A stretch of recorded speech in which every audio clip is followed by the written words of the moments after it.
All right. So your homepage is obviously one of the most important pages on your nonprofit's website, and that it puts a lot of pressure on organizations to get it right. And it also increases competition for real estate on the page. And as a result, a lot of nonprofit homepages just become way too complicated. Like many are just unnecessarily complex and dense and cluttered, all of which actually makes this crucial page much less effective. Now, no doubt, your homepage has a big job to do, but it doesn't need to be as complicated as it may seem at first glance. And it actually only needs to do three things really well. So, here today, we're going to cover what those three things are, how you can evaluate your own homepage against those three things, and then also what you can do if your homepage is falling short to level it up. But before diving in, we're going to take just a few quick moments to talk through some common myths about nonprofit homepages that often get in the way. And this should help clear up some common misconceptions about the role of your homepage, but should also help us just kind of get in the right headspace to assess and improve our homepages. So, homepage myth number one: everyone who visits our website will always land on the homepage first. Now, folks who believe this myth will say things like, if everyone comes to the homepage first, then we need to make sure it covers all of our programs or services or ways to get involved just in case. But this creates a really slippery slope to clutter because using this logic, your homepage needs to share everything you do all at once, which can get really overwhelming really quickly. And I totally get where this comes from, but for most websites, this just isn't true. Like there are all kinds of ways for visitors to find your site and a variety of pages visitors will land on to start their journey. So, to combat this myth, I always recommend looking at the top landing pages in your website analytics just to see where most of your visitors are arriving on your site instead of assuming it's always or even most of the time your homepage. Homepage myth number two: our visitors won't have the patience to navigate to other pages with more detail. Now, folks who believe this myth say things like, people have limited attention spans these days, so everything needs to be right here or available within 3 clicks. You'll hear about the 3 click rule. This just often leads to a lot of info dumping on the homepage. And because you're trying to provide a lot of detail about a variety of things on one single page, it's going to get even more overwhelming and confusing. And the thing is, visitors actually have relatively comfortable attention spans. It's longer than you might think. You just have to earn it. So ultimately, this is a big reason why it's helpful to focus less on the specifics of what you do on your homepage and more on why you do it. So this will actually pique folks' interest and build a connection with your visitors who resonate with that why behind your movement. And then once you've made that connection, they're much more willing to scroll and to click and ultimately read and engage with your website. We're going to dive into that a lot more in just a couple of minutes. And the final myth here: important news should always take priority on the homepage. So, folks who believe this myth will say things like, we need people to know about this news item or event or initiative, so it needs to be featured at the top of our homepage. And this myth is actually fueled in part by the other myths we just talked about. You know, if we think everyone will land on the homepage first and they won't have the attention span to navigate around to other pages, we have to put everything new and important right at the top, you know, front and center, so no one will miss it. But this actually makes it harder for folks to know who you are and what you're about. You know, consider a first-time visitor who lands on your homepage and is immediately asked to donate to your capital campaign or attend your annual gala. You know, they're just not ready to do that. You know, they don't yet know who you are or the problem you're solving or if it matters to them. You know, they're just not ready to take that step and engage in that way. And all of these myths are absolutely understandable, but they also lead a lot of nonprofits to make decisions about their homepages that actually make it harder for their intended audiences to connect and engage, which is pretty much the exact opposite of what we want our homepages to do. So, What does your nonprofit's homepage really need to do? Your homepage really, it needs to clearly and quickly answer three questions in the minds of your people. First, is this for me? Then, can you solve my problem or a problem I care about? And finally, what is the next step for me? That's it. Your homepage doesn't need to tell your entire story or list each of your programs or services individually. And we're going to dive deeper into these. I know we went through those really quickly. We're going to get into all of those three questions in a lot further depth. So no worries if you haven't committed them all to memory just yet.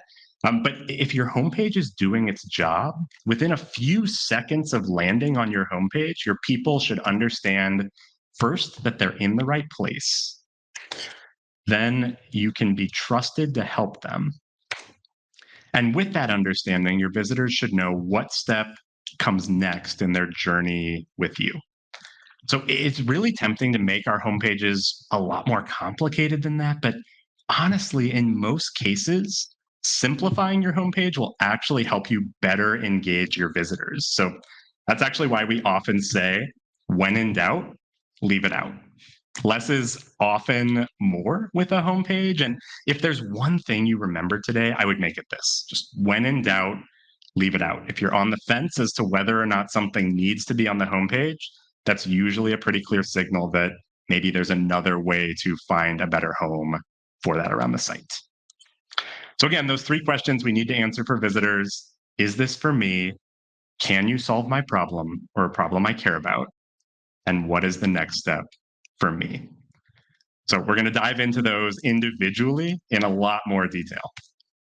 So now that we're clear on what your homepage needs to do, it's time to talk about how to actually do that, right? So we're going to talk about whether or not your homepage is pulling its weight, and we're going to drill deeper into each of those three questions to talk through how to evaluate your homepage against each of those three questions, simple steps you can take to level up your homepage if it is falling short in any of these areas.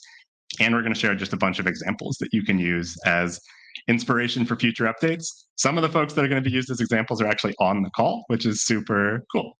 And then if you are creating a new homepage, I did want to mention, instead of evaluating your existing homepage, this can also serve as a kind of roadmap in that process. But as we dive in, just a couple of quick notes here first.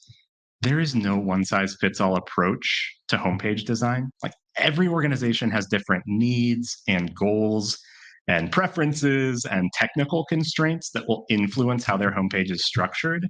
And that's actually why we haven't structured this as a homepage template that we're going to give you. There's a lot of homepage templates out there. There are some really great ones out there, but there's really not a one size fits all approach. And so as we walk through this criteria today, our hope is that you can use it to grade your homepage, but take whatever you need, whatever is kind of applicable to your organization, and leave the rest.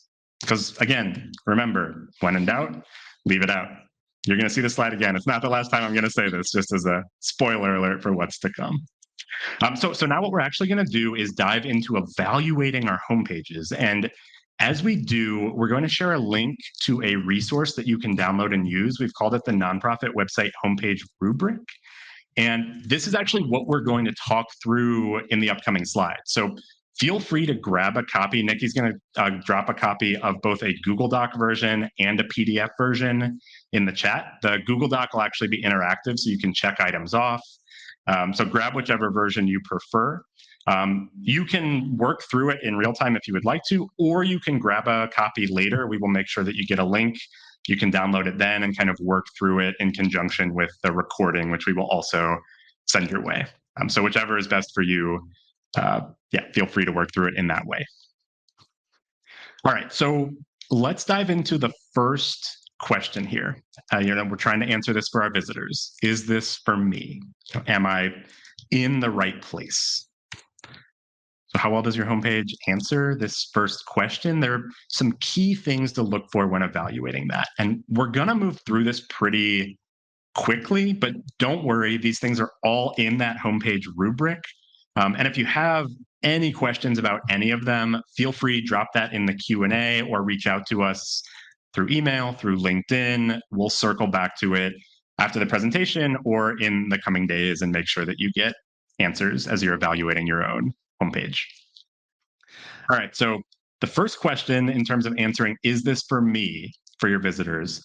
Are you using a static image in your hero section? So first off, when we say hero section, we're talking about the main area at the top of your website's homepage. It's the first thing visitors see when they land on your homepage and usually includes an image, some text, sometimes a call to action.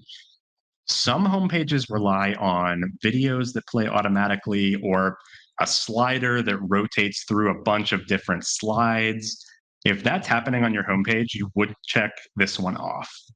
So, why does this matter?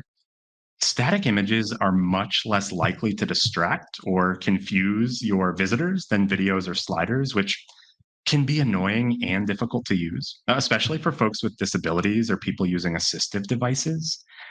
They can also negatively impact load times, especially on slower connections. But beyond all of that, there are all kinds of studies out there showing that hero sections with rotators or sliders actually get less attention and engagement than static hero sections do. So, in terms of how to fix that, I mean, in most cases, you'll want to use just a single static hero image instead of a video or a carousel or slider in your site's hero section. So, related to the hero section and the image here, the next question is your hero image compelling? So, this image just sets the tone for a visitor interacting with your homepage. And if it's falling short, maybe you're relying on a pretty generic photo for now, or maybe your image is blurry or pixelated. Maybe your image is mostly filled with text to promote an upcoming event or a fundraiser or something like that. So if that's happening on your homepage, you wouldn't check this one off. And in terms of why this one matters, I mean, I think a lot of people kind of just understand imagery is powerful. And a generic photo or one that's too small to fill the space or one that just is loaded with a bunch of text is going to be a lot harder for folks to connect with. And there's also accessibility issues with text in an image, which can be really hard for visitors using assistive devices to engage with. A lot of times that text just won't be readable by screen readers. And so could be missing key information for your folks with different kinds of disabilities or using assistive devices. So how do you fix this? Swap your photo for a high quality, compelling image that's relevant to your mission and sized properly for your website's hero section. Obviously, it's amazing if you can use a real, authentic image that you've taken, but it's also definitely possible to tick this box with a stock photo. So here's an example. This comes from one of our clients, the Council on Aging of Central Oregon.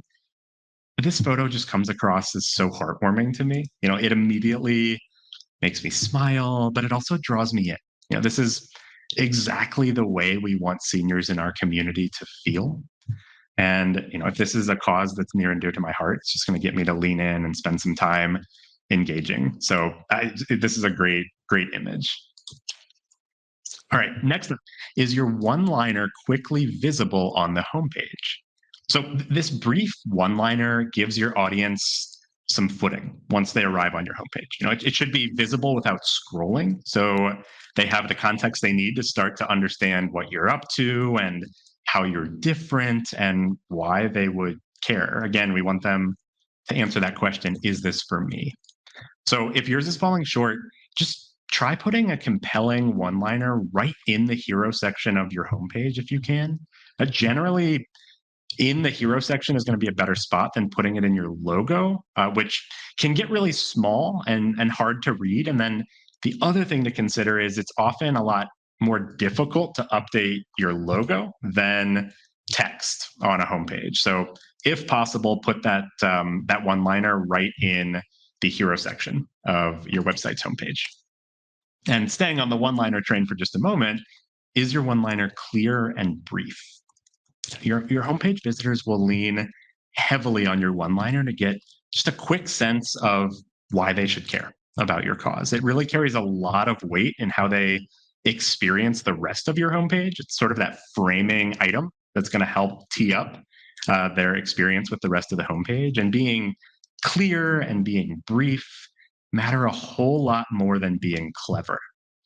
A lot of times with this type of content, folks get really hung up on being clever with it. But again, clarity and brevity are going to matter a whole lot more. And if your one liner is doing its job, your visitors should at least start to have a sense of who and how you help, what makes you unique, and if it's a cause they care about. So if yours is falling short, focus on clarity. As Jordana, who is on the call, says, clarity creates connection. And Jordana was actually on our last nonprofit website, Office Hours, which I mentioned. The topic was all about dialing in your messaging. So instead of rehashing everything that she covered, we're going to drop a link to that in the chat. It was awesome. It was super helpful, very tactical. I would definitely recommend checking that out if you are wrestling with how to describe your work. I think it'll really help point you in the right direction. So actually, here's an example from one of our clients, the St. Louis chapter of the Asthma and Allergy Foundation of America. And their one-liner is short and sweet. They say, "We help kids breathe." It's clear, it's compelling. It does not tell you everything that they do, but if this is a cause you're passionate about, it's gonna, again, just get you to lean in. It's gonna pique your curiosity. It's gonna get those visitors who care about this cause to give you a bit more of their time and attention. All right, next, have you broken up the page with clear headings? So clear headings just make it easy for visitors to quickly skim through your various homepage sections and will help folks find the information they're looking for. But on top of that, it helps give them just a broad understanding of what you're all about and what they can expect to get out of spending some more time just reading through your homepage. So if yours is falling short, go through and try and add some headings just to introduce each major section of your homepage wherever it's appropriate. You use your judgment, but the whole point here is to make your homepage easier to skim before a visitor commits to fully engaging with it. And finally, sticking with headings here, do those headings use language your visitors would? Clear language that's familiar to your visitors will help them get a sense of who you are and what you do and whether they're in the right place much more quickly and easily.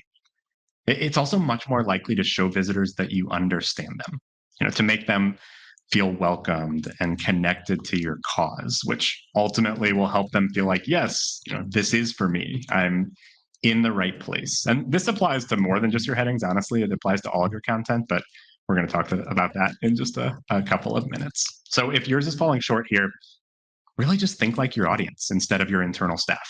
Try and strip out as much jargon as you possibly can. And this is a place where having conversations with your community can go a really long way. If you can, record those conversations and then key in on the language that folks are using to describe your work and what they care about. And then reflect that back in your headings and your page content. So all of these things combine to help your visitors know that they've landed in the right place, that your website and more importantly, your movement is for them. It just makes it more likely that they'll give you some attention and get further involved. All right.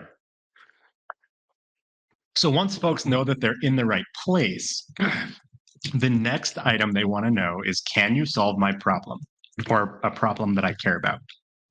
Can I trust that you have the tools or the resources or the experience that's required to help me or those that I care about? Have you helped others like me before? So how well does your homepage answer this second key question for visitors? Let's walk through another set of yes/no questions to help suss that out. First, do you provide a brief overview or intro to your work? So, getting into the weeds of your programs and services is generally too much too soon on a homepage. A lot of organizations give way too much detail about their programs or services, which ends up just as a wall of text that is overwhelming for visitors. So, instead, we recommend giving a brief overview, which invites the right visitors to keep reading and keep exploring. And then from there, they can dive deeper if they want to learn more. You really, you more want to pique their interest and give them a sense of the various ways that you help, as opposed to giving them, that deep understanding of all of the nuances of your programs or your services. So if yours is falling short, start by adding short sentences, maybe just a sentence or two to introduce your work. And if you have lengthy descriptions on your current homepage, try trimming them down to just give a sentence or two. Remember, visitors do not need to understand everything. You just want to give them that big picture so that they can start to understand how you address the problem they're facing or that they care about. And again, like we talked about before, when in doubt, leave it out. Like, only include the most important information someone will need to make sense of the ways that you help. Next up, do you highlight what makes your organization unique? We call this your differentiated value. It lets visitors know how you're different from other organizations they might turn to for help or decide to get involved with. How can you help in ways that others can't? And if that resonates with them, it's more likely they'll choose to get involved with you, since you're offering them a unique opportunity to solve a problem that they care deeply about. So if this is falling short on your current homepage, add some content that touches on your differentiated value and invites visitors to learn more. It could be a short video, it could be a brief section of text. And when thinking about what makes you unique, it could be you have a unique perspective on the problem that you solve, or a distinctive approach, or maybe programs that are somehow different, or you have some sort of specialized expertise in a particular area. Just developing that succinct, compelling sentence or two that helps capture what makes you different can be really helpful in a lot of contexts, honestly, but is definitely true on your homepage. Just make sure that the difference that you highlight here is something that your visitors will care about.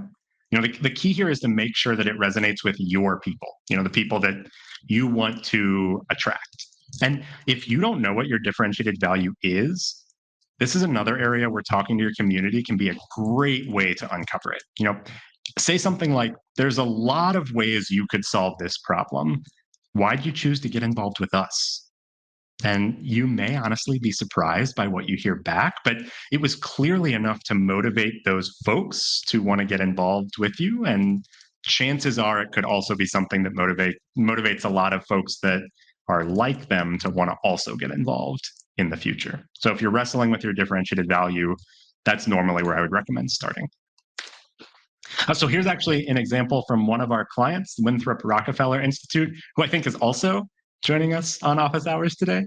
So they're highlighting here what they call the Rockefeller ethic, which is a unique problem-solving methodology that they use. And they highlight it in this text and video on their homepage. And it's something that they're really leaning into in the first third of their homepage. And then they actually weave it throughout a bunch of additional content on various pages around their website.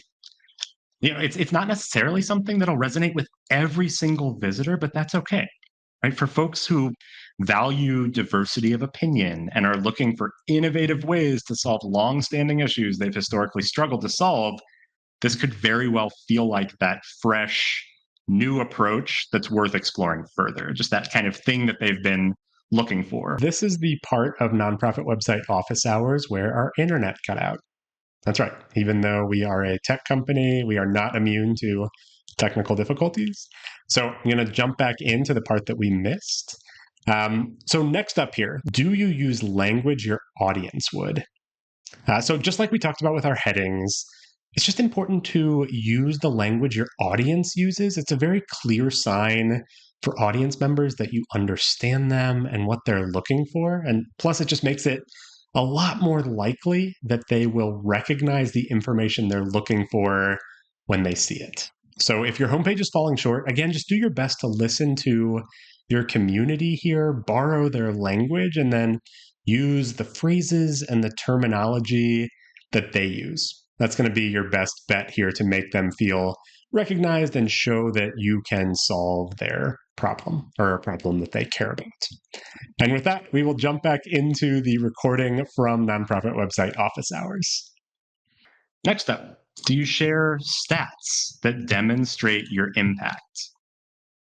So, why does this one matter? Numbers like this are a direct way to illustrate your results and to demonstrate to visitors that you can and have solved a problem that they care about. You're not asking them to trust you or to take your word for it. You're showing that you've been able to generate meaningful outcomes in the past, which just makes it a whole lot easier to trust that you'll be able to generate similar or better results in the future. It can also give folks a sense of the scope of your work or who benefits from your work. We actually got some questions about stats in advance of this call. And in terms of if your homepage is falling short in this regard, first of all, if you're not collecting impact stats yet, or if you're just kind of getting started and you don't have impact stats yet, that's totally fine. You could start by showcasing the scope of the problem that you're addressing. But if you have stats, we recommend highlighting 2 or 3 of the most compelling ones on the homepage and then linking folks to view more if they would like to dive deeper. So here's an example from one of our clients, Proteus. They are featuring some great stats on their homepage. And the thing I think is so cool about the way that they're using their stats is without knowing anything about their mission, you can get a sense of what they do just based on these stats. So the first one here, 400 plus farm workers benefited from education assistance and job training across Iowa, Indiana, and Nebraska. You sort of already know a big piece of what they do just based on that one stat. And then they, couple in the next 2 here, 85% average employment rate after exiting the program, 1,100 plus patients served in a language other than English. Just shows that they're making a meaningful impact in the community they serve. And these are some pretty compelling stats if this is a cause you're passionate about. And then on top of that, it just demonstrates the work that they're doing is clearly working. Now, coupled with those stats, do you feature community stories or testimonials on your homepage? So, community stories and testimonials just bring an essential human element to your work. They can help visitors clearly see and feel your impact. And paired with those stats that we just talked about, you cover both the quantitative and qualitative sides of your work. These stories and testimonials help folks connect on a more emotional level. And the statistics show that these stories aren't isolated occurrences. You aren't just getting results for this one person. They're also happening across your community as a result of your work. So if yours is falling short, start collecting stories from community members, program participants, service recipients, volunteers, donors, and then feature 1 or 2 of them on your homepage. And then you can also add them throughout other relevant parts of your site, like program pages or your impact page. Whenever you have a relevant story or testimonial that connects to the content of that page, just sprinkle it in there. So here's another one of our clients, Messina. They just do a great job of this. They have this awesome testimonial on their homepage from one of the families that they've helped. That talks about the asylum process, and Messina helped this person all the way through their day in court, and then how they're closer than ever to being reunited with their daughters. And then they link visitors to their impact page if they want to dive deeper, read additional testimonials, learn more about their impact. So, if this type of work tugs at your heartstrings, this quote will likely resonate and just get you, again, to lean in a little bit and give a bit more of your time, give a bit more of your attention. All right, last up in this section, do you share names or logos of any partners or awards? This one is really all about building credibility and trust with your visitors. Many homepage visitors may still be getting to know you, and showcasing relevant awards or ratings or recognition that you've earned, or maybe your relationships with community partners that they may know, can just help put their mind at ease. and demonstrate your trustworthiness through these third-party relationships or endorsements. Honestly, it just kind of makes them feel less like they're taking a risk in supporting you because other people have already put their trust in you. You've sort of already been vetted. So, how do you fix it? Share names, share logos of your key partners on your homepage or specific awards or ratings. You can work those in here as well. Just whatever will be most meaningful to your website visitors and instill trust can really work well on this front. So here's a quick example from one of our clients, One Warm Coat. You may never have heard of One Warm Coat before, but I bet you've heard of J. Crew and Land's End and Kia. Just seeing those names listed out, knowing that they've sponsored One Warm Coat gives them instant credibility. And if you've done all the hard work to build partnerships and sponsorships and earn awards, just make sure that you're celebrating those. It can go a really long way in building trust with your visitors. All right, so last section here, now that we're on to the third and final question that your homepage needs to answer, what's the next step for me? How do I get more information or get involved? Now, remember, your homepage is not the only page on your website, right? There are likely a lot of other pages that offer more information for the right visitors. And really, your homepage's job at this point is to route those audiences to the next right step in their journey, not all possible next steps. Really, the most helpful next step for them in that moment. So, as you can imagine, it's pretty key to know your audience as well as possible here. Get really clear on who they are, what they care about, and what they are turning to you to help them solve. So, how well does your homepage answer this final question? We'll just walk through a few quick questions to help you see. First up, have you only included the most important calls to action or CTAs for visitors? So as the number of possible choices increases, so does the mental energy that it takes to make a decision. And when visitors have too many choices, oftentimes they won't end up doing anything. So if you're not seeing the engagement you would like to see on your homepage, start by identifying the most important next steps for visitors to take based on what they're trying to solve for. And then focus primarily on those calls to action.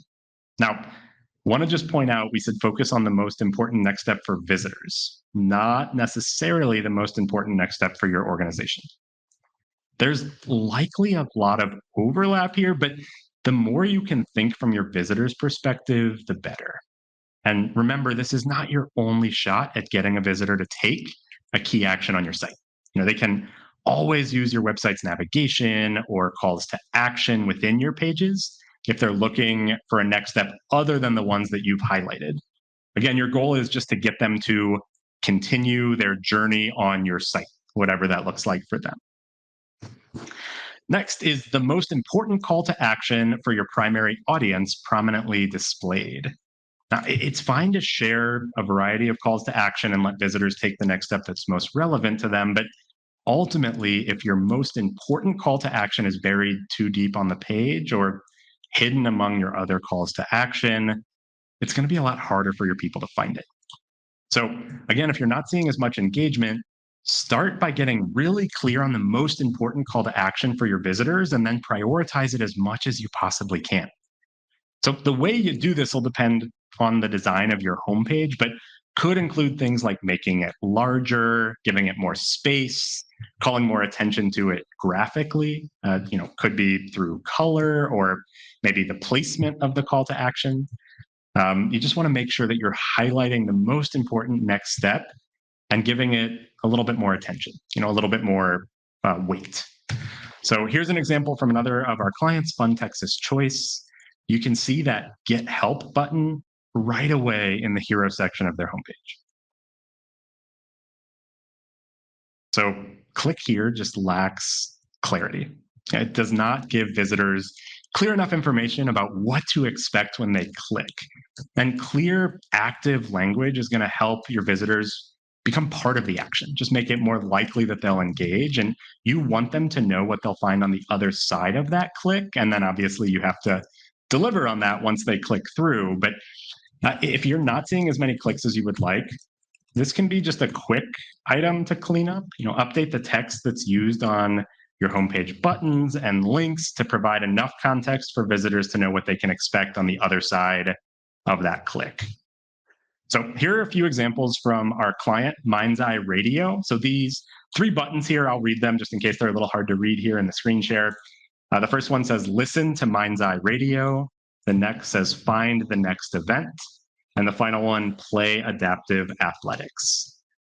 These are just so much better than a generic click here button and make it much more likely someone would click through. And the last question here, do your links include visual cues to indicate they're clickable? I mean, simply put, visitors can't take a next step if it isn't clearly marked for them. They can't click something they don't know is clickable. And this is true for links. It's true for calls to action. It's true for buttons across your entire website. But it's especially important on your homepage.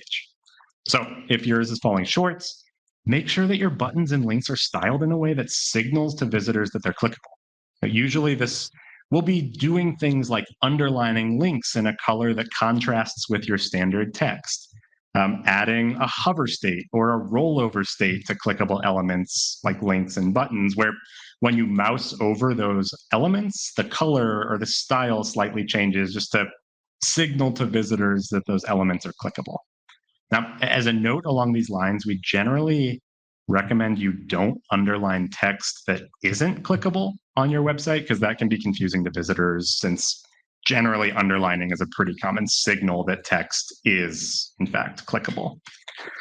So sticking with Mind's Eye here, they do a really nice job of indicating clickable elements above the fold on their homepage. So when you roll over that button in their hero section, it animates subtly to show that it's clickable. Those icons are clickable and they change color when you mouse over them. The links are underlined. They show up in their link color. They change color when you roll over them. Just a lot of different indications to show that those items are clickable. Now, it's also worth mentioning this is an example of accessibility as a standard best practice. So clearly identified links and helpful links just make their site usable and accessible for visitors with disabilities, who are one of Mind's Eye's key website audiences. So they're doing a really nice job of just meeting the needs of all visitors here. So that's it. I know we worked through this really quickly. Again, want to just share links to the nonprofit website homepage rubric. We'll drop that link in the chat again so you have it handy. Walk through each item in there and just use that as a way to not only evaluate your current homepage, but also make some quick improvements. A lot of these are not major changes. Some small tweaks can really go a long way in better engaging your visitors and ultimately helping you nail your nonprofit's homepage. And remember, when in doubt, leave it out. You knew I had to say that one more time, right? All right. Thanks, friends.